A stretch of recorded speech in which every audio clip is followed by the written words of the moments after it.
أعوذ بالله من الشيطان الرجيم. بسم الله الرحمن الرحيم. رب اشرح لي صدري ويسر لي أمري واحلل عقدة من لساني يفقه قولي.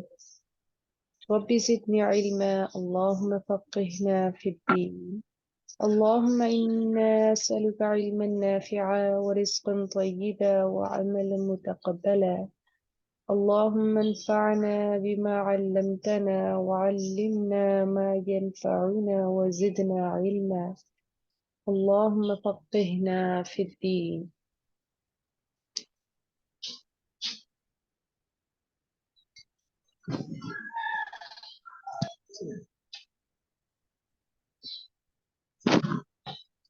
الحمد لله والصلاة والسلام على رسول الله صلى الله عليه وآله وسلم. السلام عليكم ورحمة الله وبركاته.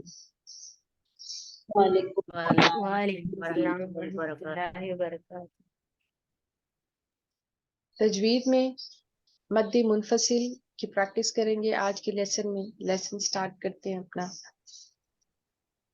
أعوذ بالله من الشيطان الرجيم. اعوذ باللہ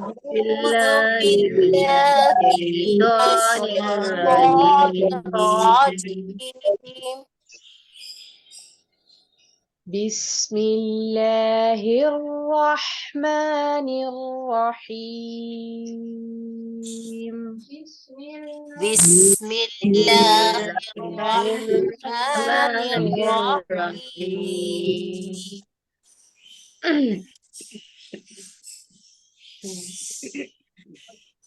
والله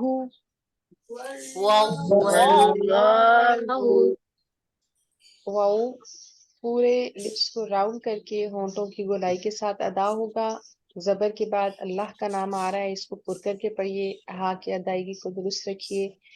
واللہ واللہ واللہ والله خلقکم خلقکم خوف پر ہے، خوف پر ہے، لام اور یہ کاف ان کو باریک پڑھنا ہے اور میم کو، تو ان کی ادائیگی کو درست رکھیے گا۔ خلقکم خلقکم ثم ثم يتوفاكم يتوفاكم ثم يتوفاكم ثم يتوفاكم ومنكم من ومنكم من یہاں پر اخفا ہو رہا ہے، نون ساکن کے بعد کاف ہے، تو یہاں پر ہم اخفا کریں گے، یعنی کہ زبان نون کے مخرج کو بہت ہی لائٹلی ٹچ کرے گی، اور اس کے آگے میم مشدد ہے اور ادغام شفی ہو رہا ہے، یہاں پر آپ نے توجہ سے کرنا ہے، اور اس سے آگے نون ساکن کے بعد یا آ رہا ہے تو یہاں پر ہم ادغام مع الغنہ کریں گے۔ وَمِنْكُمْ